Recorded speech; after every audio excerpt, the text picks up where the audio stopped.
လက်အောက်ချီပြီးနောက်ကညီညီလေးဆိုစမ်းပြိတ္တာအနန္တငါကိုရှိခိုးပါ၏ဖျား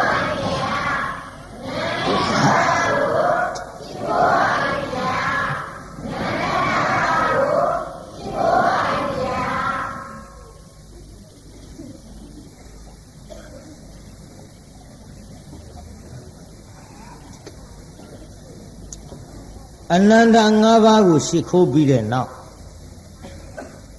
ဒီကနေ့ဘုန်းကြီးတို့1339ခုနှစ်တဇောင်မုံလစုံ9ရက်နေ့ညတောင်ငူမြို့ရွှေဆံတော်ဂောဘကများပင့်လျောက်ချက်အရာရွှေဆံတော်ဇေဒီတော်ကြီးအတွက်ဟောကြားပြီးတော့လာခဲ့တာဒီကနေ့3ညမြောက်တရားဝဲနောက်ပိုင်းဇတ်လမ်းရက်နဲ့လနဲ့ဌာနနဲ့မြို့နဲ့ဒါလေးတွေဘုန်းကြီးတို့ထည့်ပေးပါတယ်ဇတ်ထုတ်အစတော့ကြာကျုပ်တရားတွေကျုပ်နားထောင်လိုက်ဘယ်ဟောမှမသိဖြစ်နေလို့ဒါကြောင့်ထည့်ပေးရဒီကနေ့နောက်ပိုင်းဘုန်းကြီးဟောမဲ့ဇတ်လမ်းကကိုယ်သားကိုယ်သကာမဓာတ်ဆိုတဲ့တရားကိုဟောမလို့ကိုယ်သားကိုယ်သကာမဓာတ်ပါတယ်တုံးပြိဿကြီး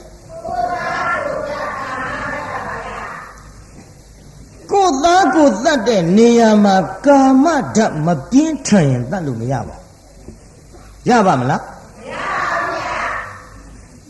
ဗျာဒါကြောင့်ဘုန်းကြီးကနာမည်လေးပေးထားလိုက်တဲ့ကိုယ်သားကိုယ်သတ်ကာမဓာတ်ကျမ်းဂန်ထဲမှာတော့ကျွတ်တို့နိပတ်တော်ထဲမှာအတာတမန္တဇတ်ဖြစ်ပါကျွတ်တို့သောလောကထိုထသဖြင့်မြတ်စွာဘုရားသခင်ကိုရောမြတ်ကြီးသက်တော်ထင်ရှားရှိတော်မူစဉ်အခါတုန်းကသာသနာတော်မပျော်မွေ့တဲ့ယဟန်တစ်ပါးရှိမပျော်မွေ့ဆိုသူလူထွက်ခြင်းတယ်ခြေသာတရိထားလို့သာရဏဘောင်မှာနေတဲ့ယဟန်တန်ဃာတော်များလူထွက်ခြင်းနဲ့ဆိုရင်ဖြင့်တပါးသောအကြောင်းမရှိများသောအကြောင်းမရှိအကြောင်းကတစ်ခုသာရှိ၏ပြေသာဘုန်းကြီးတွေလူထွက်ခြင်းနဲ့အကြောင်းကများလားတစ်ခုတည်းလားအဲ့ဒီတစ်ခုကဘာတော့မဟုတ်ဘူးဘုန်းကြီးလည်းတဲ့ဟောတတ်တဲ့ဘုန်းကြီးမပြောတာအဲ့ဒီပဲလှည့်လိုက်ကြစို့ဘုန်းကြီးတွေလူထွက်ခြင်းနဲ့ဆိုကြတဲ့ကတစ်ခုတည်းပဲဘာလို့ဆိုတော့အဲ့ဒီတစ်ခုကမပြောတာဟဲ့ဘာလို့မပြောတော့ဆိုတော့မပြောလို့ပေါ့ကွာတစ်ခုတည်းရှိအဲ့ဒါကိုဘုရားကိုယ်တော်မြတ်သိတော်မူသဖြင့်ခြေသာတတိထားလို့ဒီလိုသာသနာတော်ကြီးမပျော်မွေခြင်းသည်ကာမတတ္တိကာမနှိုးဆော်ချက်သာဖြစ်တဲ့ခြေသာဒါကြောင့်သင်သည်အာယုန်တစ်ပါးစိတ်မများလေနဲ့ငါဖယားဤသာသနာမှာနေပြီးတော့ဒုက္ခခတ်သိမ်းကင်းငြိမ်းရာဖြစ်တဲ့နိဗ္ဗာန်ကိုသင်ရှိမှန်းပြီးတော့ယဟန်ပြုလာတယ်မဟုတ်လားချစ်လားဒီလိုနိဗ္ဗာန်ရှိမှယဟန်ပြုလာတဲ့ချစ်သားဖြစ်ပါလျက်ကနေကာမကိစ္စကာမတတ္တိကာမရဲ့နှိုးဆော်မှုကြောင့်လူထွက်လိုက်မယ်ဆိုရင်ဒုက္ခခတ်သိမ်းကင်းငြိမ်းရာကိုလိုချင်ပါတယ်ဆိုတဲ့သင်ချစ်သားတွေရောက်နိုင်ပြီမဟုတ်ချစ်သားဒီကိစ္စနဲ့ပတ်သက်ပြီးတော့ကာမကိစ္စနဲ့ပတ်သက်ပြီးတော့များစွာသောအပြစ်တွေကိုငါဖျားပြ၍အတိတ်ဇတ်ကြောင်းကိုဆောင်းတော်မူမဲ့ချစ်သားဆိုပြီးဖျားကိုယ်တော်မြတ်ကအတာတမန္တဇတ်ကိုဟောတော်မူပါတယ်ဟောလွန်လေပြီးတော့ခါကျွတ်တို့ဘာယာနတိတိုင်းပြည်ဗြဟ္မရမင်းကြီးမင်းပြုစဉ်အခါအဲ့ဒီဘာယာနတိပြည်တွင်မှာဂရေကျွယ်ဝတဲ့ကျွတ်တို့ပုံနာတစ်ယောက်ရှိအဲ့ဒီပုံနာသည်တရားနာပိဋကအိမ်ယာတီထောင်လူဣဘောင်မှာဘေးရင်အတတ်များကိုတတ်တော်လဲပဲ လူလောကီလူစည်းဝါးနဲ့တော့ဖြင့်နေရတင့်တော်လေအောင်မလားလို့သူ့စိတ်ထဲအတော်စဉ်းစားဒီလိုစဉ်းစားလိုက်တဲ့အချိန်ခါမှာ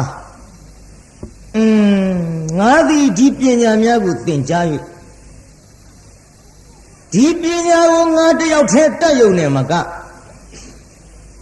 တပည့်ပေါင်းများစွာမွေးပြီးတော့ငါသည်တက္ကသိုလ်မှာဆရာကြီးလုပ်ရင်ကောင်းလိမ့်စွာအဲ့ဒီလိုတက္ကသိုလ်မှာဆရာကြီးလုပ်တက္ကသိုလ်မှာဆရာကြီးလုပ်ပြီးတဲ့ချိန်ခါမှာဂန္ဓာရတိုင်းပေါ်တရားနာပိဋကတက္ကသိုလ်ပြီးမှဒိဋ္ဌပါမောက္ခဆရာကြီးသူ့အမေအိုကြီးတယောက်ရှိအဲ့ဒီအမေအိုကြီးကိုသူကိုယ်တိုင်ပဲခြေနဲ့ခြေလက်ဆုပ်ကိုင်းပြီးတော့လှုပ်ကြွေးသမှုပြုခဲ့ဒီအမေအိုကြီးကိုပြုစုလာတဲ့ချိန်ခါမှာများစွာသောလူတို့သည်တရားနာပိဋကကဲ့ရဲ့လာကြအပြစ်တင်လာကြပိဋကနည်းနည်းတော့စဉ်းစားနော်ဟိုအမေကိုပြုစုတာကိုအပြစ်တင်တဲ့လူလည်းရှိအမေကိုလှုပ်ကြွေးတာကိုအပြစ်တင်တဲ့လူလည်းရှိတတ်ဒိဋ္ဌပါမောက္ခဆရာကြီးသည်အမေကိုပြုစုတဲ့ခြေလက်ဆုံးနှဲပြီးတော့လှုပ်ကြွေးခဲ့အဲ့ဒီလိုလှုပ်ကြွေးတာကိုအပြစ်တင်ခံရပါသဖြင့်တော်ပြီလူလောကကြီးတော့ဖြင့်အသက်ရှင်လျက်နဲ့နေရတော့လေတပါးသောပုဂ္ဂိုလ်ရဲ့အပြစ်ကိုရှု၍ဘလူမျက်နှာကိုမှမထောက်တလောက်ထိအောင်အပြစ်တင်တဲ့လူတွေကြားထဲတော့ငါမနေတော့ဘူးအမေအိုကြီးထမ်းခေါ်သွားပြီးတော့တောကြီးထဲမှာရေပေါ်တဲ့အရာရေမရှာရတဲ့အရာမှာအမေကိုထားပြီးတော့တဲငယ်ကလေးပြုတ်ပြီးတော့နေကြအဲ့ဒီထဲမှာတရားနာပိဋကဘာယာနသီတိုင်းပြည်ကျွတ်တို့ပုံနာမျိုးပေါ့အဲ့ဒီပုံနာလင်မယားသည်သားလေးတစ်ယောက်ဖွားမြောက်လိုက်တဲ့ချိန်ခါမှာမိကိုများစွာလှုပ်ကြွေး၍ထိုသားကလေးအရွယ်ရလာသောအခါခြေသားဘယ်နဲ့တော့ငါသားအရွယ်ရောက်လာပြီအေးရတီထောင်လူဤဘောင်မှာနေမလားဒိုရီမဟုတ်မိကိုလှုပ်ကြွေးရသေးရဟန်းပြုလေမလားခြေသားအဲ့ဒါလို့မေးလိုက်တော့သားဖြစ်သူကမိခင်ဖခင်တို့ကျွန်တော်ဒီမိကိုလှုပ်ကြွေး၍ယဟန်အဖြစ်ကိုတော့မပြုလိုပါဗြဟ္မပြေယောက်ျောင်းတရားတွေကိုလည်းမကျင့်နိုင်ပါအိမ်ရတီထောင်လူဤပေါင်းမှာနေအောင်မယ်ဒါဖြင့်ခြေသားအိမ်ရတီထောင်လူဤပေါင်းမှာနေတယ်ဆိုရင်ဖြင့်အသက်မွေးဝမ်းကြောင့်ပညာဆိုတာလူတိုင်းရှိရတယ်အသက်မွေးဝမ်းကြောင့်ပညာမရှိလို့ရှိရင်ဖြင့်သူများခိုင်းစေကြရာသူများခိုင်းတဲ့အလုပ်ကိုလုပ်ပြီးတော့သူများကြွေးသမျှကိုစားသူများပေးသမျှကိုဝှေ့၍အမတန်ဆင်းရဲညူညင်တဲ့ဘဝနဲ့အသက်မွေးရလိမ့်မယ်ချစ်တာ။ကိုက်တာဖြင့်တက္ကသိုလ်သွားပြီးတော့ပညာသင်ကြည်တော့တက္ကသိုလ်မှာငါဤသားသင်မို့ကအတ္တာတမန္တမန္တန်ကိုချစ်သားတက္ကသိုလ်ဆရာကြီးထံမှာရအောင်သင်ခဲ့နော်အတ္တာတမန္တန်နော်ပရိသတ်ကြီးပါတယ်တော့အတ္တာတမန္တန်နဲ့ပြုအဲ့ဒါတက္ကသိုလ်တိုင်းပြည်ရောက်တော့တက္ကသိုလ်ဆရာကြီးကမရှိဘူးပရိသတ်တက္ကသိုလ်ဆရာကြီးရှိရဲ့ရှိပါဗျာတက္ကသိုလ်ဆရာကြီးကဘယ်ထွက်သွားပါလဲဟောရင်မေ့တာပါကိစ္စမရှိပါဘူးနာရင်မေ့တာအမေအိုကြီးထမ်းပြီးဘယ်ထွက်သွားပါလဲမြို့ပေါ်ကတဲမသွားခြင်းတဲ့လူတွေဆိုတော့တော်တယ်ကိုမထွက်ချင်ဒီကအမေအိုကြီးထမ်းပြီးဘယ်ထွက်သွားလဲတော်တယ်ထွက်သွားအဲ့ဒါလို့တော်တယ်ထွက်သွားတယ်မရှိဘူးလို့ပြောတော့ခုနကယောက်ျားသည်အတ္တာတမန္တန်ကိုသင်ချင်လုံးလို့တက္ကသိုလ်ဆရာကြီးနောက်လိုက်သွားတော်တယ်ရောက်ဆရာကြီးခမညာဆရာကြီးခမညာဟေးအမောင်လူလင်ဘာတော့ကွ ကျွန်တော်ဒီတက္ကသိုလ်တိုင်းပြည်သို့ဆရာကြီးထံရောက်အလားဆရာကြီးမရှိဘူးဆိုလို့အခုရှိရအရက်ကိုလိုက်ခဲ့ရပါတယ်ခင်ဗျာဆရာကြီးထံပညာသင်ញင်လို့မိဘများကလွတ်လိုက်လို့ပါခင်ဗျာနေပါဦးပဲမိဘများကဘာပညာအသင်ခိုင်းလဲအတ္တတမန္တန်ကိုအသင်ခိုင်းပါတယ်ခင်ဗျာစဉ်းစားပြီတက္ကသိုလ်ဆရာကြီးကအော်လက်ဆက်တတ်တော့အတ္တတမန္တန်ဆိုတာပြီးချမရှိပါလားဒီအတ္တတမန္တရားပညာကိုပြီးချမရှိတော့လေသူ့မိဘများသည်အိယာတီထောင်လူဤပေါင်၌နေခဲ့ပါလျင်မိမများကိုအတ္တတလို့သူသားသိအောင်လွှတ်လိုက်ခြင်းပဲပြေးတော့မှန်တော့အတ္တတမန္တန်ကိုကြုတ်ပြောနေတယ်အတ္တတဆိုတာမိမအတ္တတဆိုတာမိမညိုညင်ပင်ပန်းဆင်းရဲအောင်ပြုတ်တတ်တာလို့ဆိုသည်ခက်တော့ခက်သားပဲတရားပွဲတဲ့မိမတွေကများနေတော့မိမတွေအကြောင်းပြောရတယ်ကြုတ်မြတ်ဆောင်ထိုးမှဆိုရမစိုးနဲ့တော့ယောက်ျားတွေမိန်းမကြောင့်ဒုက္ခဖြစ်တယ်လို့မိန်းမတွေလည်းယောက်ျားကြောင့်ဒုက္ခဖြစ်တာပဲတစ်လှဲ့စီတွက်လိုက်တော့ဘယ်ရင်ဘဲကြီးပဲမှန်လားပြိဿကြီးပြိဿကြီးတချို့မိန်းမတွေယောက်ျားကြောင့်မျက်ရည်မကျဘူးလားတချို့မိန်းမတွေယောက်ျားကြောင့်မျက်ရည်ကျတယ်လို့တချို့ယောက်ျားတွေလည်းမိန်းမတွေကြောင့်မသေးဘူးလားဒါဖြင့်မိန်းမနဲ့ယောက်ျားဟာအတူတူနေလို့တော်ပါမလားမတော်ရင်အာနာပဲသိတယ်ခင်ဗျားတို့မိမနဲ့ယောက်ျားမတည့်ဘူးဆိုတာသိတယ်မတည့်မှန်းသိတယ်အတူတူနေရင်မတော်မှန်းသိအတူတူနေလို့ရှိရင်ယောက်ျားသည်မိမကြောင့်မိမသည်ယောက်ျားကြောင့်စာရမှုတွေဝေရမှုတွေပြောရမှုတွေနေရမှုတွေထိုင်ရမှုတွေဒီလိုဒုက္ခတွေဖြစ်လာသမျှအကြောင်းရှာလိုက်တော့လက်ဆက်တတ်တော့မိန်းမကယောက်ျားဆွဲလန်းလို့ယောက်ျားကမိန်းမဆွဲလန်းလို့အိုးလူတွေဒုက္ခဖြစ်နေတာသမှုရိယဒီသမှုရိယသည်ဘယ်သူကပေါက်ဖွာလာသလဲမိန်းမသည်ယောက်ျားကြောင့်ယောက်ျားသည်မိန်းမကြောင့်ဟာလက်ဆက်တတ်တော့နိဗ္ဗာန်မရတာတို့ယောက်ျားတွေဘက်ကကြည့်လို့မိန်းမကြောင့်တို့မိန်းမတွေဘက်ကကြည့်လို့ယောက်ျားကြောင့်နိဗ္ဗာန်မရတာယောက်ျားနဲ့မိန်းမကြောင့်လို့သိရင်ဂိုင်းပိဋကကြီးအတူတူနေဖို့တော်ရဲ့လားမတော်ရင်ခက်တယ်ရှေ့ဆက်ပြောဖို့ကအတော်ခက်တယ်ပိဋကကြီးဒါကြောင့်ဒီကိစ္စတွေကိုဓိသပါမောက္ခဆရာကြီးနားလည်လာပြီပိဋကအော်ငါသားရဲ့အိယာတီထောင်လူဤပေါင်းမှာမိန်းမယူအောင်မယ်ဆိုရင်တော့မိမ့်မနဲ့အတူနေရင်ဒီလိုဒုက္ခဖြစ်တတ်တဲ့ကွယ်လို့သိစေခြင်းလုံးလို့မိမ့်မရဲ့မပြေပြောက်တဲ့အာသာမိမ့်မသည်မိမိစိတ်ဆန္ဒတစ်မျိုးဖြစ်လာလျင်ဘယ်ကိစ္စမျိုးမဆိုသားသောသမီးသောအဖေသောအမေသောလင်သောတတ်တတ်တဲ့ကိစ္စသူနားလေအောင်လို့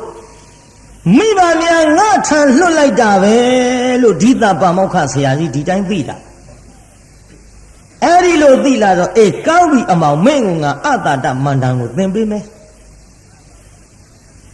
အတ္တတမန္တန်ကိုငါထံမှလိုချင်လို့ရှိရင်ငါခိုင်းစေသမျှအမှုတော့မင်းပြုရလိမ့်မယ်ဟုတ်ကဲ့ကောင်းပါပြီခင်ဗျာကျွန်တော်ပြုပါမယ်ခင်ဗျာမင်းပြုမယ်ဆိုရင်ငါအမေကြီးကအသက်120ရှိပြီကွဟုတ်ကဲ့ခင်ဗျာမျက်စိမမြင်ဘူးနော်ဟုတ်ကဲ့အဲ့ဒီမျက်စိမမြင်တဲ့ငါအမေအိုကြီးကိုငါကိုစားသားသမီးကဲ့သို့ဒီအမေအိုကြီးကိုမင်းကလည်းမိခင်အရာမှာထားလို့နေ့စဉ်ပြုစုနိုင်မလားဟဲ့ဒီတိုင်းမေးခဲ့ဒီလိုနဲ့တရားနာပြိဿရေပြုစုနိုင်ပါတယ်ခင်ဗျာပြုစုနိုင်မယ်ဆိုလို့ရှိရင်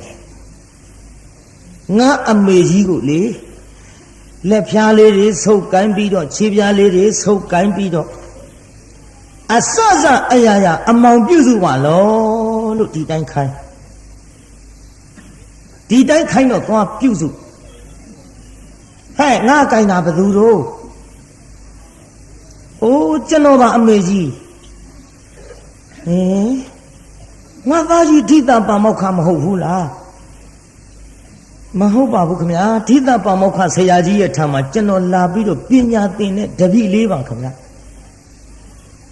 အော်ငါသားရဲ့တပည့်ဟုတ်ကဲ့လားဟုတ်ပါတယ်ခင်ဗျာအေးကောင်းပြီကွငါ့ကိုသားအရာမှနေပြီးတော့ပြုစုတာဝန်းတာတယ်မောင်ရဲ့သိတ်ဝန်းတာတယ်ကွဟုတ်ကဲ့ခင်ဗျာကျွန်တော်ပြုစုပါရစေကျွန်တော်နေ့စဉ်ညဒီလိုပြုစုပြီးတော့ဆရာကြီးထမ်းမှပညာများကိုရအောင်သင်ယူပါရစေကောင်းပါပြီကွကျေးဇူးတင်ပါတယ်ဒီလိုကျေးဇူးတင်ပါတယ်နဲ့ပြုစုလာရင်းကနေပြီးတော့အမောင်မင်းကိုငါအမေကဘာပြောတော့ဘာမှမပြောပါဘူးဆရာကြီးကျေးဇူးတင်တယ်လို့ပဲပြောပါတယ်အေးမင်းကပြောမယ်နော်မိခင်ရဲ့လက်ဖြားလေးတွေကိုဆုပ်မိခင်ရဲ့အသားအမေကြီးကအရင်တုန်းကငယ်တုန်းကဆိုရင်ဘလောက်လှလိုက်လေမတော့အခုအသက်ကြီးတာတောင်းမှအသားအရေကနုနယ်သေးတယ်လှတယ်အမေကြီးလက်ဖြားလေးတွေကိုကန်ရတာကကွာကိုင်းငါခိုင်းတဲ့တိုင်သွားလွတ်လိုက်ရောပရိသတ်ကြီးအတာတမန္တန်ကိုသင်ပေးနေတာတော့ဘာလို့မျက်စိလဲမနေနဲ့အတာတဆိုတာမိမကိုပြောတာလို့သိစေခြင်းလုံးလို့အဲ့ဒီတင်တပည့်လို့သူကအဖွားကြီးနာသွားမေကြီးဟဲ့ဘာလို့မောင်ရင်လေးအမေကြီးကလေအခုအသက်ကြီးပြီမယ်လို့လက်ဖြားလေးတွေကန်ရတာကလည်းနုညံ့မယ်ငယ်ရွယ်အပြိုးစင်တော့ငါဆိုရင်အမေကြီးဘလောက်လှလိုက်လေမတော့အမေကြီးခုအသက်ကြီးတာတောင်ဒီလောက်လှနေရင်ဖြင့်ဟိုစင်တော့ကလှတာလေးတွေကိုကျွန်တော်မြင်လိုက်ချင်ပါပြီပြောရောဟေးအောင်မင်းငါလှတယ်လို့ပြောနေအဖွားကြီးဖောက်တော့မှာပရိသတ်ရဲ့ဟုတ်ကဲ့လားကွယ်တကယ်လားလှရလားကွယ်လှပါတယ်အမေကြီးကသွားပဲနဲ့ချောင်းရှိသေးတော့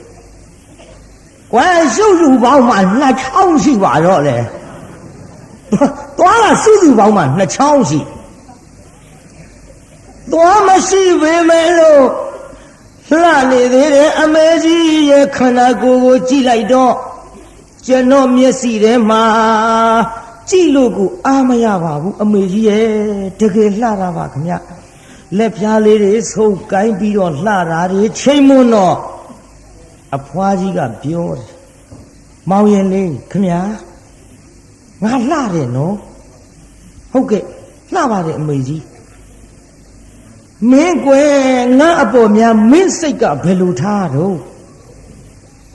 ဘယ်လိုထားရမလဲအမေကြီးကျုပ်နောက်မှပြောမရစေတော့မလဲကွယ်နောက်မှတွေပါလုံမနေပါနဲ့အခုပြောစမ်းပါငါကြားကျင်လာပါပြီအဖွားကြီးကမဆန်းကျင်ဘူးပရိသတ်မဆန်းကျင်မေလို့ဟိုကဆရာကြီးခိုင်းတဲ့အတိုင်းသာလုံနေရလားကိုပရိသတ်ဆရာကြီးထံသွားဆရာကြီးဟေးနေမင်းရေးတော့ပြနေပါတော့ဟိုဆရာကြီးခိုင်းတဲ့အတိုင်းကျွန်တော်အမေကြီးကိုပြောပါတယ်အမေကြီးပြောတော့အမေကြီးကမင်းငါအပေါ်ဘယ်လိုစိတ်ထားတော့နဲ့ဆရာကြီးကျွန်တော်လေအမေကြီးနားနေရတာတဖြည်းဖြည်းကြောက်လာပြီမကြောက်ပါနဲ့ကွာမင်းအတာတမန္တန်ကိုငါသင်ပေးနေတာလေ ဆရာကြီးကအတ္တတမန္တသင်ပေးတယ်လဲပြောရဲ့ဘာပညာမှလည်းသင်မပေးဘဲနဲ့အမေကြီးနာကပ်ပြီးဟိုဟာပြောခိုင်းတရားပြောခိုင်းကြုတ်ကြောက်တယ်ဗျဟေးဒီမှာမကြောက်နဲ့ဒီမဲ့သေးသေးချာချာသွားပြောဒီတခါမင်းငါအပေါ်ဘယ်လိုစိတ်ထားတော့မောင်ရင်လေးငါသိချင်လှပါပြီဆိုရင်အမေကြီးကတော့ကျွန်တော်ပေါ်ဘယ်လိုစိတ်ထားတော့လို့ပြန်မေးစမ်းကွာမင်းပြီးတော့သူပြောသမျှတွေကိုငါ့ကိုပြန်ပြောရောက်သွားပြီအဖွားကြီးနာမောင်ရင်လေးခမညာမင်းငါအပေါ်ဘယ်လိုစိတ်ထားတော့မေကြီးကျွန်တော်စိတ်ထားတာနောက်မှပြောပါရစေအမေကြီးကတော့ကျွန်တော်အပေါ်ဘယ်လိုစိတ်ထားတော့ကွယ်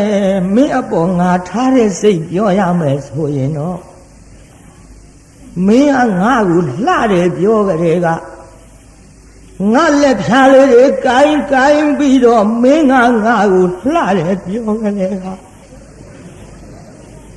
အဖွားကြီးကမင်းနဲ့ငါနဲ့အတူတကွာမောင်ရင်လေးစိတ်မဆိုးနဲ့နော်ဟုတ်ကဲ့စိတ်မဆိုးပါဘူးခင်ဗျမင်းနဲ့ငါနဲ့အတူတကွာမင်းနဲ့ငါနဲ့အတူတကွာပြောရောပြုအဲ့ဒါလို့ပြောလိုက်တော့အမေကြီးရဲ့တဲ့ဆရာကြီးကိုကျွန်တော်ကြောက်တယ်ဆရာကြီးကိုကျွန်တော်ကြောက်တယ်ဩငါသားဓိတံပါမောက္ခဆရာကြီးကိုမင်းကြောက်တယ်ဟုတ်ကဲ့ကြောက်ပါတယ်ခင်ဗျာသူမရှိရင်ငေါဟဲ့သူမရှိရင်ငေါဟဲ့ဒီကနားထောင်တော့အသက်ကကြီးလှပြီ120နော်မျက်စိကမမြင်ဘူးနော်သူမရှိရင်တော့အမေကြီးရဲ့တဲ့ကျွန်တော်အမေကြီးအပေါ်မှာအမေကြီးဆန္ဒအတိုင်းပါပဲခင်ဗျ။ကဲဒါဖြစ်ငါသူ့ကိုသတ်ပါ။တတ်မယ်ကွငါသားကိုမင်းကသာငါနဲ့အတူတကွနေမယ်ဆိုရင်မောင်ရင်ကလည်းငါသားကိုငါသတ်မယ်ကွသတ်။ဒါတော့မဟာပိဿရေ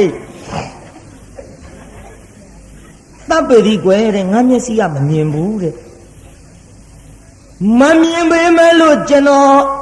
တတ်နိုင်တဲ့နီးဖန်တီးပြီးတော့စဉ်းစားပါအောင်မယ်ခမညာအေးစဉ်းစားစမ်းလို့ပြောလိုက်တော့ဘာမှမဟုတ်ဘူးစဉ်းစားဖို့ကလည်းဆရာကြီးထံသွားပြီးတော့အကြံယူရဆရာကြီးဟေးဘယ်နဲ့လဲကွယ်မင်းငါမရပါပြောမောင်ရင်လေးသာတဲ့ငါနဲ့အတူတကွဆန္ဒလိုက်လျောမယ်ဆိုရင်တဲ့ငါသားရှိနေရင်မင်းကငါသားကိုကြောက်တယ်ဆိုတော့ငါသားကိုငါသတ်မယ်တဲ့ဘယ်လိုသတ်ရပါမလို့ဆိုတော့ကျွန်တော်အကြံယူပါအောင်မယ်လို့ပြောခဲ့တယ်ခင်ဗျအေးဒီလိုလုပ်လာမင်းလိုက်ခဲ့မြတ်လိုက်ဟိုမှာလက်ပံမင်းကြီးခုတ်ကွာလက်ပံမင်းကြီးငါခန္ဓာကိုယ်လုံးလောက်ရှိတဲ့လက်ပံမင်းကြီးခုတ်လူရုပ်ပုံပန်းတန်တန်ထုဟိတ်တကယ်တူအောင်တော့မဟုတ်ဘူးပေါ့ပြိဿအဲ့ဒီလက်ပံတုံးကြီးကိုလူလုံးလောက်ခန္ဓာကိုယ်ရုပ်ကြီးလို့ထုပြီးတော့ဒီနေရာမှာထား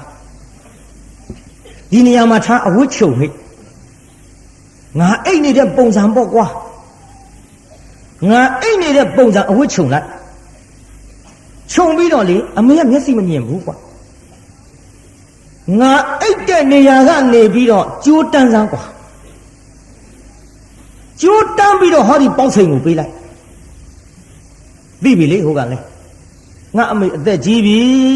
တဲ့ငါအမေအသက်ကြီးပြီအသက်120ရှိပြီ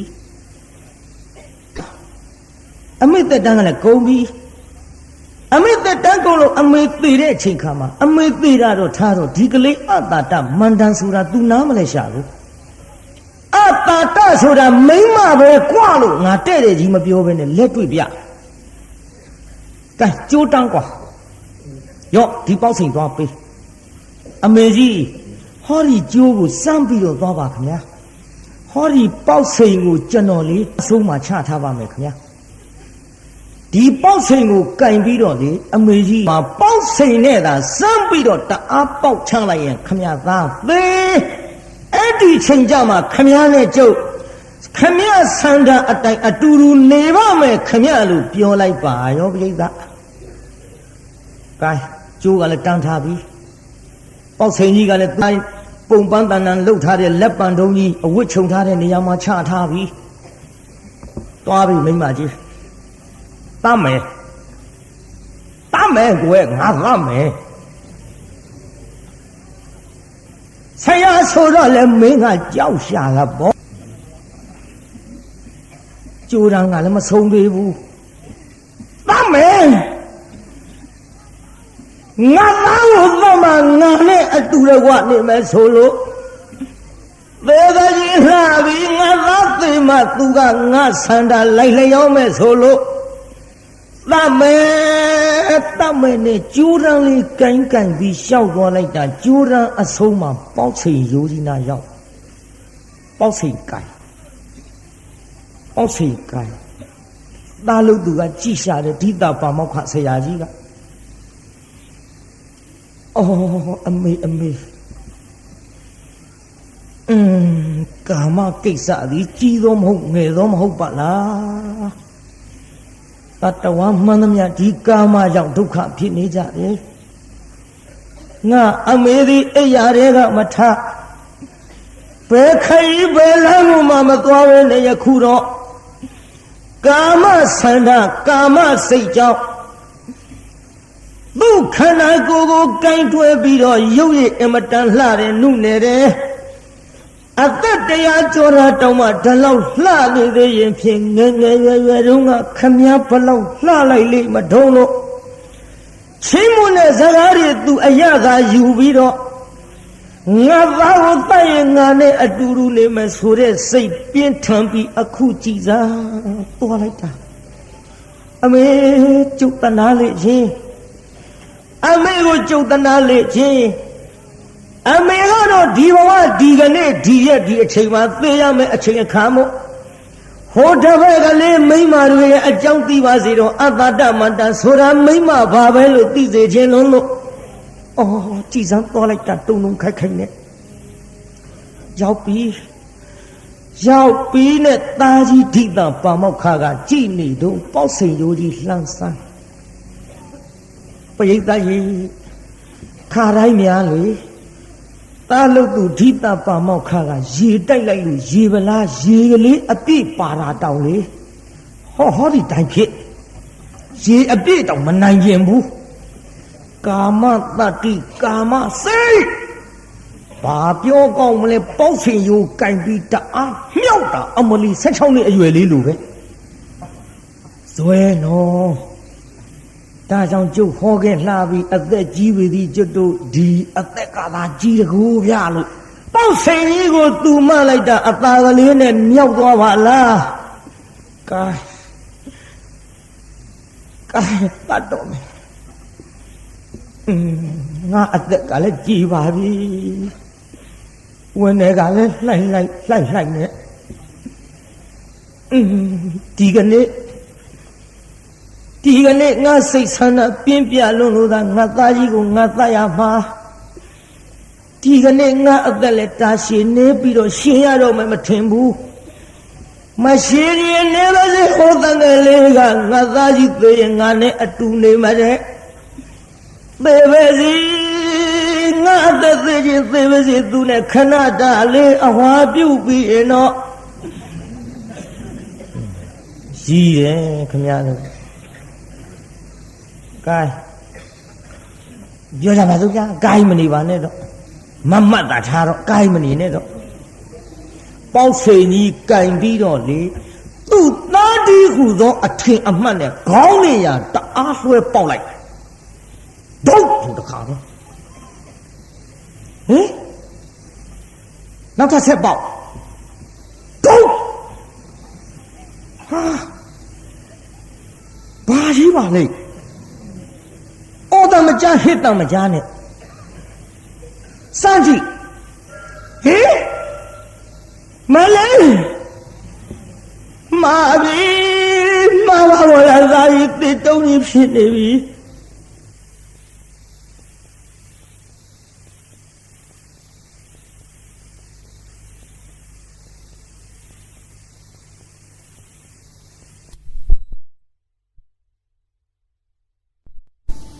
ပြီမှားလိုက်တဲ့အမှားအသက်120ကျမှဒီစိတ်တွေများလို့ကိုသားကိုတတ်ဖို့ရကြံတဲ့အမေဒီဘဝဒီအဖြစ်ဆိုးနဲ့လူပြပန်းနေလို့တော်တော့မယ်မထင်ပါဘူးသားအိုးဖွာကြီးခေါ်ရင်နဲ့စက်ကလေးလဲကြပြီးခောက်ကနဲ့အနိစ္စရောက်ရှာပါပဲဗျာပေဗလားပိဋကကြီးပေပါဗျာဘသူတို့အဖွာကြီးထဲသေသွားပြီဖွာကြီးအဖွာကြီးလည်းသေရောတိတပါမောက္ခဆရာကြီးကမောင်ရေလာခဲ့အတာတမန္တန်ကိုသင်ချင်းနဲ့အမောင်ယောက်ျားလာခဲ့လောတွေ့ပလားဟိတွေ့ပါပြီခင်ဗျာမင်းအမေကအတာတမန္တန်ကိုသင်ကြီးလို့ဆိုတာကမောင်ရေအတာတမန္တန်ဆိုတာမိမပဲကွယ်လို့တဲ့ပြောရင်မင်းကိုတွေ့မကြုံလို့ယုံမှာမဟုတ်သည့်အတွက်မင်းကိုငါထံလွတ်လိုက်တာမိမသည်များစွာဒုက္ခပေးတတ်၍ဆင်းရဲပင်ပန်းခြင်းအမှုကိုဒီလိုပြုတ်တတ်တယ်လူပေါင်းလူဘဝမနေနဲ့လို့ပြောပေမဲ့မင်းယုံမှာမဟုတ်လို့ငါရှိလွတ်လိုက်တယ်တွေ့ပါလားကွငါအမေကြီးအသက်120ကျမှမင်းကိုချစ်လို့မင်းကိုခင်းလို့မင်းပြောတာလေးတွေကိုသာယာမိလို့သာဒီဟူသောဓိတပါမောက္ခငါဆရာကြီးရဲ့အပေါ်မှာကာမဓာတ်ကြောင့်သူတတ်ခဲ့တယ်တတ်ပေမဲ့မင်းနဲ့ငါနဲ့ပရိယဉာဏ်ဆင်ပြီးတိတုံးကြီးထားလို့သူမှန်သိပြီးတော့မောင်ရဲ့အခုတော့သူသေးသွားပဲကွယ်လို့အတာတမန္တန်ဆိုတာတခြားမဟုတ်အတာတမန္တန်ဆိုတာမိမပဲကွယ်လို့တဲ့ကြီးလဲပြောလိုက်ပါရောဟုတ်ကဲ့ကျွန်တော်နားလဲပါပြီခင်ဗျာအတာတမန္တန်ဆိုတာကျွန်တော်သိပါပြီခင်ဗျာဆရာကြီးကျွန်တော်အိမ်ပြန်မရစေတော့လို့ဆရာကိုကတော့ရွေအိမ်ကိုပြန်အိမ်ရောက်တဲ့အခါကျတော့အိုးမိခင်ဖခင်တို့ကျွန်တော်ဒီလူပေါင်းလူဘဝအိမ်အောင်ပြုတ်ပြီးတော့မနေလို့တော့ပါရသေးရဟန်းပြုတ်ရစေတော့လို့မိဘများကိုခွင်တောင်း၍ရသေးရဟန်းပြုတ်ပြီးတော့ခါအဲ့ဒီဘဝကစုတေ၍ဗျမပြေသို့လာရပါကြတဲ့ပိဋကဘယ်လာသွားတော့ပိဋကကြီးဗျမပြေလာတယ်နော်ဗျမပြေလာတယ်နော်ဒါကြောင့်ကျုပ်ဒီကနေ့ပေးထားတဲ့ဇတ်ထုတ်နာမည်လေးကဗါတဲ့ပိဋကတိုင်မအောင်စောပါသေးတယ်ခုမှ12နာရီလောက်ရှိပါသေးတယ်ဖြည်းဖြည်းပေါ့အိမ်ကြသူများကမေးလိုက်မယ်ဘာဇတ်ထုတ်ဟောတုံးလို့ပိဋကကြီးဘာဇတ်ထုတ်တဲ့တော့ကိုသားကိုသတ်ကာမဓာတ်ဘာလဲတုံးပိဋကကြီးပေးတဲ့နာမည်နဲ့ကိုကြိုက်သွားပါလားပေးတဲ့နာမည်နဲ့လည်းကြိုက်သွားပါပြီအဲ့ဒီဇတ်တော်ကိုဘုရားကိုယ်တော်မြတ်ဟောနေတဲ့အခိုက်ခုနှစ်ကသာသနာတော်မပြောလို့ညီးငွေတဲ့ယဟန်သစ္စာဆိုင်ရှာတယ်ဩလက်စာသတ်တော်ဟိုအဖွားကြီးသည်ဒီသာပါမောက္ခဆရာကြီးရဲ့အမေဖြစ်တဲ့အဖွားကြီးသည်ပညာလာသင်တဲ့လူပြိုရွယ်ယောက်ျားကလေးကိုနှစ်သက်ဆွဲလန်းနေတဲ့ဆိုတဲ့သမှုရယဆိုတဲ့အကြောင်းခံတဲ့သစ္စာကြောင့်သူသည်ပြင်းပြင်းထန်ထန်နဲ့သားကိုသေအောင်သတ်မလို့ပေါက်ဆင်ကြီးနဲ့အခုတ်သားမှန်မဟုတ်တော့သားမဟုတ်မှန်သိတော့မှသူဖြစ်သွားရရှာတဲ့ဒုက္ခသစ္စာသည်သူ့ထံမှာလာတဲ့တငယ်လေးကိုဆွဲလန်းတဲ့သမှုရယကြောင့်သူသည်ပြင်းစွာသောဒုက္ခဖြစ်သွားရတာပါလားဒီသမှုရယနဲ့ဒီဒုက္ခတွေကိုပယ်နိုင်ကြောင်းတရားကမက္ခသစ္စာသာဖြစ်သည်သမ္မာဒိဋ္ဌိသသမ္မာသမာဓိအဆုံးမက္ခရှိသွဲဖြင့်မက္ခသစ္စာဖြင့်သေအောင်တတ်မှထိုဒုက္ခနဲ့သမှုရယလောကီသစ္စာတွေပြတ်လို့နိဗ္ဗာန်လို့ခေါ်တဲ့និရောဓသစ္စာဆိုင်မှာပါကလားလို့ဉာဏ်ကလေးသွားတယ်ကိုပိဋကကိုင်းပိဋကနည်းနည်းလေးတော့အာယုစိုက်လိုက်တာကျုပ်ဉာဏ်စဉ်ကလေးခတ်တုတ်တုတ်တက်ပြီးပိဋကကြီးပြင်းသလား ပြောတော့တာမပြင်းဘူးပြောတာမနေ့ကဇတ်ထုတ်တထုတ်ခေါ်လိုက်တယ်နောက်ရက်ကျုပ်ကစုံစမ်းရဲ့ဘုန်းကြီးကခါတိုင်းလို့မငိုဘူးငိုတာလွယ်ပါတယ်မျက်ရည်ကျအောင်လုပ်တာလွယ်ပါတယ်ကျုပ်အရင်တုန်းကတော့ငိုခဲ့သားပဲတရားပွဲတွေအဖွားကြီးတွေတရှုပ်ရှုပ်နဲ့မျက်ရည်သုတ်အဲ့ဒါကျုပ်အဟုတ်ထင်ခဲ့ကျုပ်မှားခဲ့တာကျုပ်မှားခဲ့ဒီထဲကျုပ်ကကြောင်းပြန်ရောက်ကြွားသေးတာအမေရေလို့ကျုပ်တရားဟောတာအမေတို့ရွယ်မိန်းမကြီးတွေငိုတာဗျာလို့ဒီတော့အမေကကျုပ်ပြောတယ်မလုံးနဲ့တဲ့နောက်ကိုတဲ့ငရဲကြီးတတ်တယ်ပြီးရောတရားဟောဘုန်းကြီးကိုဦးကြောင်ကြောင်ဖြစ်သွားဒါကြောင့်တရားနာပိဋကအစကတော့ကိုဟောတဲ့တရားကြောင့်လူတွေမျက်ရည်ကျတယ်လွန်းနေဆိုရင်အတော်ဟုတ်တယ်လို့ထင်ကြီးခဲ့အခုနည်းနည်းတဖြည်းဖြည်းတစတစနဲ့အေးစေခြင်းလို့တရားနာပူဇာစကိုဟောလူတွေမျက်ရည်ကျအောင်ရှောက်လုပ်နေရင်မင်းတိုင်းပြည်လက်မီးရှို့နေတာနဲ့အတူတူပဲတဖြည်းဖြည်းတော့ကျုပ်သိလားသိလားပဲမဲလို့လဲဇာတိကတစ်ခါမပြောက်ဘူးမပြောက်ပေမဲ့လို့ဇတ်ထုတ်အစ်စ်ကလေးတွေခင်ဗျားတို့နာကြရအောင်တူတူတုတ်တုတ်နဲ့ရှင်းရှင်းလင်းလင်းနဲ့သိသွားအောင်ကဲပရိသတ်ကြီးနည်းနည်းအာယုံဆိုင်တော့ခုကိုတော်လေးသွားနေတဲ့ညံစင်မောပေသည်နည်းနည်းညံစင်လေးတော့တက်ပေးလိုက်ရအောင်ဖယားကိုတော်များဟောကြားတော်မူတဲ့ဒေသနာအစင်ကိုနာကြားပြီးတော့သာသနာတော်မှာညီးငွေတဲ့ယဟန်ပြစ္ဆုတ်ပမောတဲ့တဲ့ထိုင်၍တေဘူးမကသင်္ခါရတရားတွေကရှုလိုက်တာသဘာဝသစ္စာကိုအတိကလေးစိတ်မိလာတော့ကလျာဏပုထုဇဉ်တဲ့ဗျအကြောင်းနဲ့မြင်စုလသောတာပန်လက္ခဏာအစအဆုံးနဲ့အတိကလေးစိတ်ပြီးတော့ကမှကြာစေယုံနာငလေးပေါ်မှာလက္ခဏာသဘောလေးတွေမြင်လာပြောင်းသမ္မတနာခေါ်တဲ့ညာလက်ချိုးထားစားဟိကြည်ရင်အကြည့်မခံသဘာဝကဖြစ်ပြလက်ရင်မြောင်ယုံနာသီဥရိယဘယခေါ်တဲ့ညာဘယ်ကြောင့်လို့ဟိကြာတော့ယုံနာကဖြစ်ပြမြောင်အသိဉာဏ်ကမအောင်မလိုက်နိုင်အဘိညာဉ်မရှိလို့မအောင်မလိုက်နိုင်တော့ဖြစ်တာတွေပျောက်ပြီးတော့ပြက်တာတစ်ခုတည်းသဘာဝပေါ်ရောက်လာတော့ဘင်ကညာဘယ်နှချက်တုံးဟိလောကကြီးတစ်ခုလုံးပင်လယ်ထဲရေစွန်းနဲ့ခတ်တော့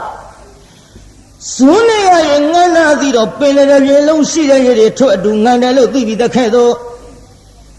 ဗဟိတယုံနာတွေကိုကအစ္ဆဒယုံနာငါချေလို့ပင်လေရေစွန်းတွေကငန်းတယ်လို့တဲ့ဗျအစ္ဆဒဟာယုံနာအပြက်ကိုမြင်လိုက်တော့ဗဟိတယုံနာအပြက်တွေကိုပါမြင်တော့လေဒီမှာပရိသတ်အာကိုခြင်းလျာလည်းမရှိဒီယုံနာပြုပြင်းရပါပဲဒီယုံနာရဲ့ဘာတွေကျွတ်တို့လဲကြီးဆတော်ကြီးကငါတလုံးနဲ့သုံးနဲ့ကျဲသုံးဝဲမြုံလိုက်ဘုံတတိုက်တုံဟိုက်ခဲ့ဆူညာမြူလောက်တမမချမ်းပူလျံကတောင်းကြီးအမြဲငဲ့တစေမဆဲငဲချွေတော့အပယ်မိကအပြည့်ကုန်စင်ဘုံတခွင်တွင်လောင်မြိုက်ပြောင်းငယ်တိုက်ပါပြီအမိုက်ကဝတ်နွယ်ကာမဝတ်ကိလေသာဝတ်ဝိပါကဝတ်တောင့်တရဲ့လှုပ်ရဲ့တွေ့အောင်မတဲ့မျိုးအမိုက်ကဝတ်နွယ်အဖြစ်မစဲငါးတော်လာအာရုံပြုလိုက်တော့ဟောခုတရားနာရင်မျက်စိနာလျာကိုအဖြစ်မစဲအတိအာယုံလေးတွေနဲ့လဲပြီးတော့ကမှဘယ်လည်းငဲကျွဲတကယ်မလို့သူကသာမောက်တော့တယ်နောက်ကဖမ်းမလာလဲအခါခုတွင်တစ်ခုကဝင်ကြလေခုလိုပဲတဲ့တရားဝါဒကောင်းနေနဲ့မအိုးခြင်းမနဲ့အိုးမနာခြင်းမနဲ့နာမသေးခြင်းမနဲ့နာမသေးခြင်းမနဲ့သေပြီးတော့ပူဆွေးဒုက္ခတွေနဲ့အခါခုတွင်တစ်ခုကဝင်ကြလေသင်္ခတ္တရိယုံနာရဲ့လို့ဆံများနဲ့ခြေပြားပြုပြရပါပဲ ဒီယုံနာရဲ့အာထုတ်ရပါပြီဒီယုံနာရဲ့ဒီယုံနာကိုအဟောင်းညာမတင်စီနိုင်လို့ဒီမိတွေပဲလေမမဟာငြိမ့်ရမယ်လို့လက်ဒီစတော်ကြီးကဒါကြောင့်အဲ့ဒီမိတွေမြင်လာတော့ကြောက်ဖွယ်ရာကြီးလို့ထင်တော့ဘုရားညာဘယ်နှချောင်းလုံးမြဟိုတည်းမဲ့ကူးသွားပြီနော်ပဟာနာဘက်ကိုကျွတ်တူတိရဏကလွန်ခဲ့ပါပြီဗျာဘယ်လိုကြည်ကြည်အကြည့်မခံရုံနာအပြစ်တွေမြင်မြန်တော့အာဓိနဝခေါ်တဲ့ညာဘယ်နှချောင်းလုံးမြဒီစင်မောနေရင်ဖြင့်ဒီဒုက္ခတွေဖြစ်တော့မှာပဲလို့သိရင်တိုက်ကြည့်ရနေတဲ့လူတွေငရင်ကလှုပ်တော့တိုက်ကြည့်ပြိုပြီးတော့မယ်လို့သိရင်မနေခြင်းလို့ဒီယုံနာမောညီငွေတဲ့နေဗိန္ဒခေါ်တဲ့ညာဘယ်နှချက်သုံးမြလွတ်ချင်းတော့ဘယ်ကပါလဲခန္ဓာဝန်ကြီးကလွတ်ချင်းတော့မုံစိတုကမြတာခေါ်တဲ့ညာဘယ်နှချောင်းလုံးဟိအပြင်းပြင်းကြည်ပฏิသင်္ခါညာတို့ဖြင့်တက်လာပြီးခါပฏิသင်္ခါညာထဲလိုက်တော့ဘယ်နှချောင်းလုံးသဘောမပေါက်မှဆိုရဉာဏ်စဉ်ကနည်းနည်းလေးတိုးနေတော့ဥပမာပြောနားလဲပါတယ်ပြိဿလူတယောက်ငားနှိုက်တယ်လက်မောင်းရင်ထိအောင်ကျုံနှိုက်ကျွင်းနဲ့တွင်းနဲ့မေးစီတွေနဲ့ရွှွန်တွေနဲ့ကရင်ပတ်နဲ့ဘွက်တွေနဲ့ကလက်မောင်းရင်ထိအောင်ကျုံနှိုက်တွေးပြီပြိဿရေလယ်စီကိုဆုံးမိပြိဿဘာဆုံးမိ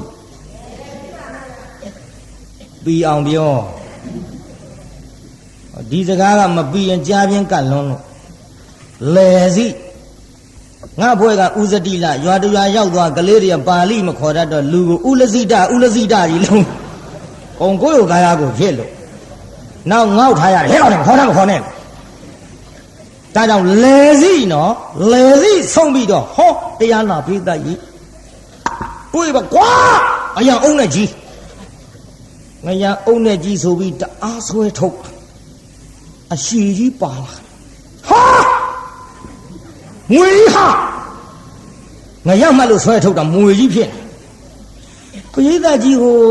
မွေကပ်ရင်သေတယ်ဆိုတာသိတတ်တဲ့လူသားကဒီမွေကြီးသူ့လက်ထဲကြာကြာထားခြင်းလားလွတ်ခြင်းဘာကြောက်လို့လွတ်ခြင်းလဲသေမှလို့ပြောလိုက်ပါဟဲ့ဟိုဘာကြောက်လို့လွတ်ချင်လဲသေမှကြောက်လို့လွတ်ချင်ဒါဖြင့်တို့ရလာတဲ့ခန္ဓာကိုယ်ဒီဘဝကြီးကကောမသေးပဲနေရပါ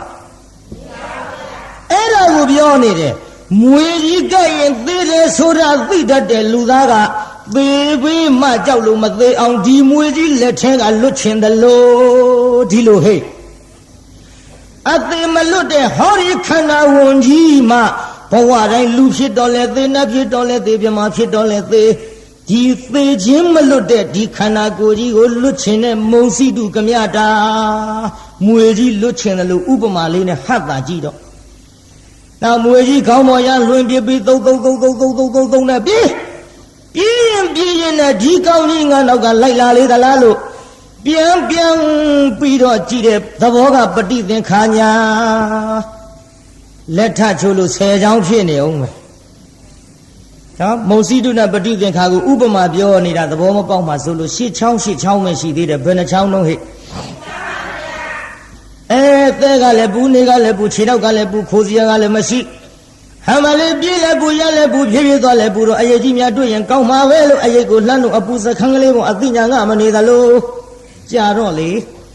ပြည့်နေတဲ့ယုံနာသင်္ခါရတွေလှုပ်ပြီးတော့ပြစ်လိုက်တဲ့ချိန်ခါပါသင်္ခါရုပ္ပခါခေါ်တဲ့ညာနဲ့ပြဘယ်နှချောင်းရှိဘောဓိပက္ခယ139ပါးနဲ့အစဉ်လျောတဲ့အနုလောမခေါ်တဲ့ညာဘယ်နှချက်တုံးဟိအဲ့ဒီညာစဉ်ဆက်ချက်ကတက်ပြီးတော့ကမှအခြေခံမိပါရိကံနီးပြီးလျောပြီးဥပဇာနုလုံးဟောဒီကအရေးဒီဘက်ကအပူနာရည်ရှိသလိုညာစဉ်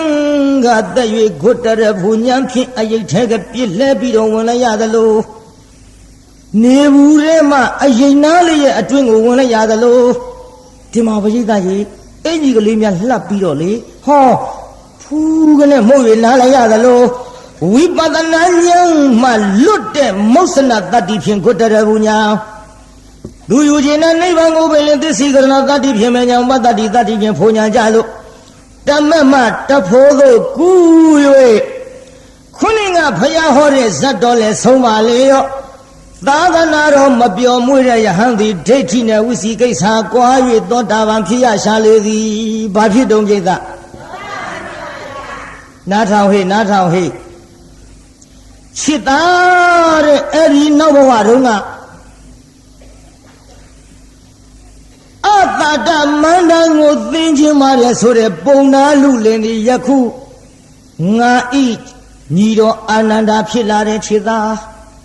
ပုံနာလူလင်ကဘယ်သူတဲ့တုံးမြို့အဲ့ဒီလူလင်ရဲ့အဖေဖြစ်တဲ့ပုံနာကယခုရှင်မဟာကတ္တဗဖြစ်လာတဲ့ချစ်သားအဖေလို့သူကဘယ်သူဖြစ်ခဲ့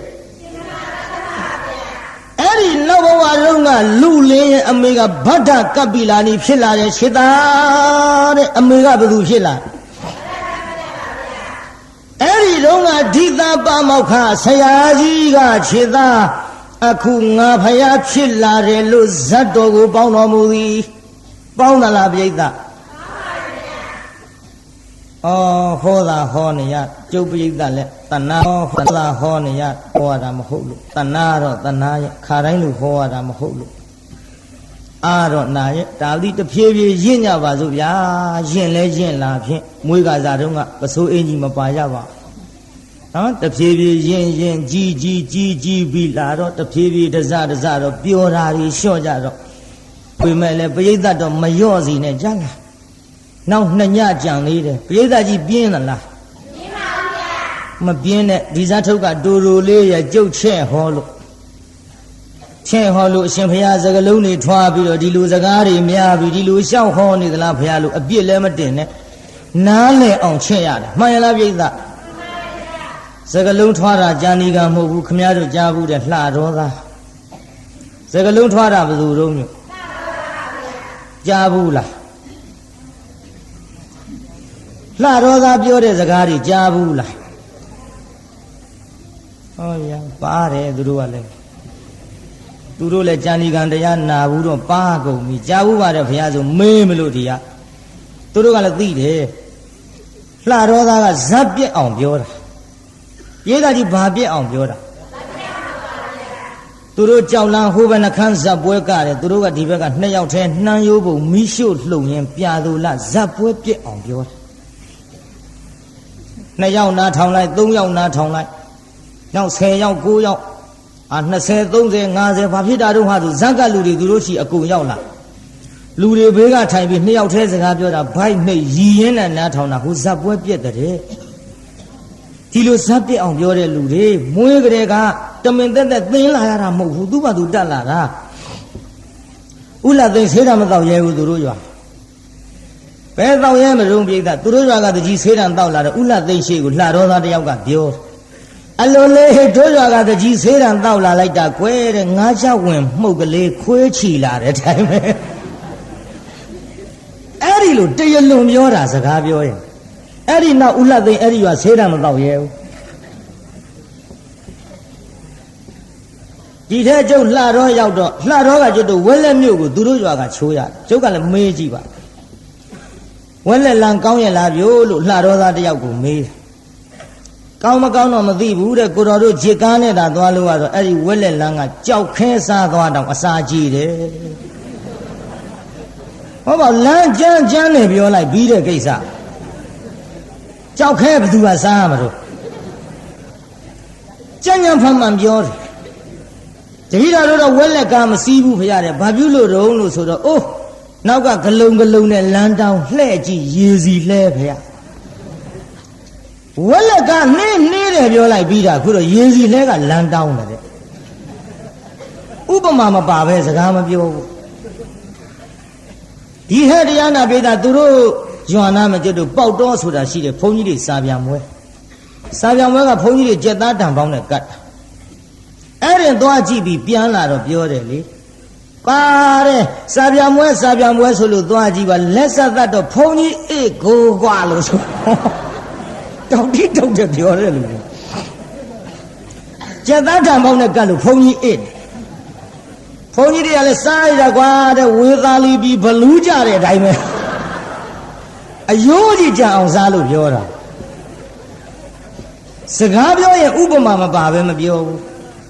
ကျုပ်ကမဲကြည့်တယ်ခမည်းတော်လှတော်သားတွေကလို့ဥပမာမပါပဲစကားမပြောတတ်ဘူးလားလို့မေးတော့ဘာပြောတယ်ထင်လို့အိုးတဲ့တပည့်တော်တို့ကဥပမာမပါပဲစကားပြောရရင်လှဲမီးတို့စီးရတဲ့အတိုင်းပဲဟောပါလားဗျာတမင်တဲ့အလိုလိုထွက်လာစကားများခမည်းတော်ဝက်လက်ကားလှတော်ကားစိတ်ကားပေါ်ရဲ့လားလို့ကျုပ်ကမေးကားပေါ်တာတော့မပြောနဲ့ကိုတော့တဲ့ပျက်ချီးခါတဲ့အတိုင်းပဲယေတာကြီးပျက်ချီးခါတာမြင်ဘူးလားပြားကောင်နေလေကောင်းငင်မှာဒီနဲ့ရှုပ်ပွေးနေတာ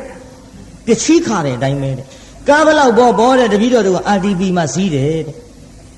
ဘာဖြစ်လို့တုံးလို့ဆိုတော့ RTP မြန်တယ်ဆိုတာဟုတ်တကူဗျာတဲ့ခုနေ့ကတပည့်တော်မန္တလေး RTP စီးလိုက်သွားတယ်မြန်တယ်ဆိုတာဟုတ်တယ်တယ်မလို့ RTP ကစီးလိုက်ရတာများခိုင်းဖဲကြီးစံဖက်လိုက်ရတဲ့အတိုင်းပဲကြီးစံသူဘယ်တော့မှဖက်လိုက်ဘူးတဲ့အတိုင်းစကားပြောကတရလွန်ပြောတယ်ပြိဿဒီတဲ့ဟောပြောရအောင်စပ်မိလို့သူတို့ရွာနာမှာစိုင်နိုင်ကြီးဆိုတာရှိစိုင်နိုင်ကြီးကအလှဖိတ်တဲ့ဟေးတဲ့အဲ့ဒီအလှကကျွေးတာတော့ကြက်သားဟင်းပဲကွာတဲ့ကြက်သားဟင်းမေစီဟေးတဲ့မစားခင်ကြက်သားဟင်းထိုင်ရှိခိုးလိုက်ရသေးမောင်ရတဲ့ဘာဖြစ်လို့တော့ဆိုတော့ကြက်ကကို့တဲ့အသက်ကြီးနေလို့တဲ့ဟောပါဒီကြက်ရင်းနဲ့ပြောလိုက်ပြီးပါတယ်ကြက်ညဖမလွန်ပြောတဲ့လူတွေ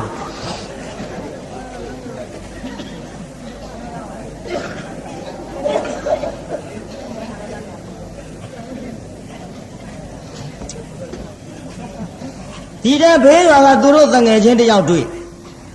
သူတငယ်ချင်းကမေးတယ်ဘယ်နဲ့တော့ဟဲ့တဲ့မင်းတို့ရှိစီဝါရေးကြီးဝါရေးတဲ့မမေးပါနဲ့ကွာတဲ့စီဝါရေးကတော့ဝလုံးကောင်းနဲ့ဆင်တိုးတဲ့အတိုင်းပဲဟာစီဝါရေးကြက်တယ်လို့ပြောတာပရိသတ်ကြီးမေးအောင်ဒီဝလုံးကောင်းနဲ့ဆင်တိုးလို့ရပါကြက်ကြက်မှန်ပြောတဲ့လူတွေဒါဖြင့်မင်းတို့ရှိအလုတ်ကင်လေးရောဟာတဲ့အလုတ်ကင်ကလည်းမမေးနဲ့ဟေးတဲ့ရှိတဲ့အလုတ်ဖိလုတ်လဲတနေ့တခြားစားအိုးကကြီးလာတာပဲ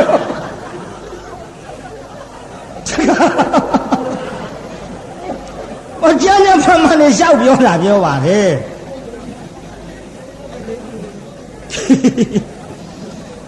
ဒီတဲ့ဟိုကပြောတယ်မင်းတို့ရှိသမဝါယမဆိုင်အထယ်လေးပါလေးပေးရလားဟာတဲ့အထယ်ပေးမပေးတော့မမေးနဲ့ဟေးတဲ့ကိုမိမကိုလေးထန်းဆောင်ရတယ်ဗျာတဲ့ကြီးထုံးမှကြောက်လို့အထက်မပေးဘူးပြောလိုက်ပြီးတာပဲ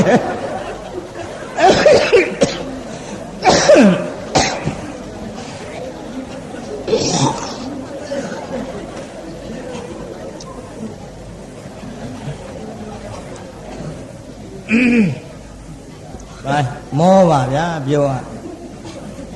ဒီပေါင်းလှတော်သားเจ้าကတညလုံးပြောကုံမမဟုတ်လို့ဒါပတိကျုပ်နှစ်ဖြင့်ကမှဆက်ပြောပါမယ်ရလားနှစ်ဖြင့်ကမှဆက်ပြောပါမယ်လှတော်သားအကြောင်းလေးဟိုလှတော်သားเจ้าကလည်းခက်တော့ခက်ကြီးပြိဿပြောတဲ့လူကလည်းပြောတတ်မှရည်ရမပြောတတ်ဖဲနဲ့ပြောလဲအလကားပဲအရင်ကျုံတော့စိန်နာဝရဆိုတာခင်ဗျားတို့သိသားပဲသူလှတော်သားเจ้าနေရှောက်ပြောတာလူတွေကမရည်ဘူးသူကကျုပ်ပြောတယ်ဘုန်းကြီးပြောတော့ရည်တာဒီတော့ပြောတော့လူတွေကဘာဖြစ်နေတာတော့အာမဖြစ်ဘူးလို့မင်းရီအောင်မပြောတာလို့မရှိတာရီအောင်ပြောတဲ့စကားလုံးပဲလို့အပြောကပါမအပြောကကြမဒီခင်ဗျားတို့ဒီရီစရာတွေရှောက်ပြောရင်ကျုပ်ကလည်းတညလုံးမိုးလင်းတောင်ကုန်မဲ့ဘုန်းကြီးမဟုတ်ပါဘူးပြောတတ်ပါရဲ့ရီစရာတွေဗိုက်သေးသူခါသူအလိုလိုထွက်လာတာပါပြိဿပြောတတ်ပေမဲ့လို့လေအခုဒီနေ့မောသွားပြီဗျာမောသွားဆက်ပြောနေရင်နောက်ရဲ့ကျမ်းမာရေးကရှိသေးတယ်အခုတော့ချွေးလေးတစိုးစိုးနဲ့မောပြီဒီဟောလို့တော့ကောင်းပါရဲ့ကိုင်းတရားနာပြိဿဇတ်တော်ကိုပေါင်းပြီးပြီနော်ကျုပ်ပြန်မေးမယ်ပြုတ်ပါတယ်ပြိဿကြီးဟိုနောက်ဘဝတုန်းကပုံနာလူလင်လေးကဘာလာဖြစ်တုံကျွတ်တို့ဖရားလက်ထက်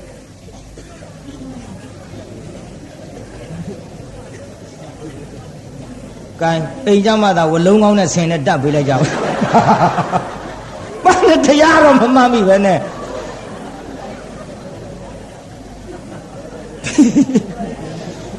ဘာလဲပရိသတ်ကြီးနောက်ဘဝတော့ကလူလင်ကကျွတ်တို့ဖရာလက်ထက်ဘာလာဖြစ်တော့ညီတော်အာနန္ဒာဟိုအမေလို့သူကဘယ်သူလာဖြစ်တော့ဗဒကပိတာပြီးပြီဗဒကပိလာနီ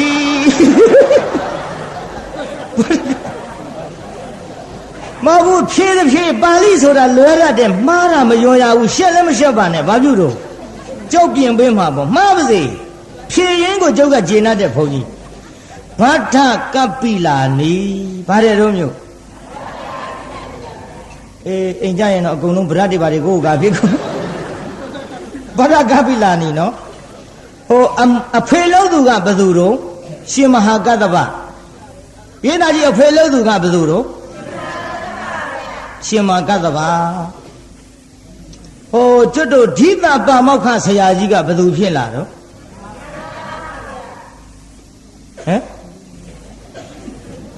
ဓိတပါမောက္ခဆရာကြီးကကျွတ်တို့ဖရာလက်ထက်ဘာလာဖြစ်တော့မြတ်စွာဘုရားဘာလာဖြစ်တော့ပြိဿကဲဒါဖြင့်ဇတ်တော်ပေါင်းမိသွားဗလားပြိဿဇတ်တော်ပေါင်းမိရင်ဖြင့်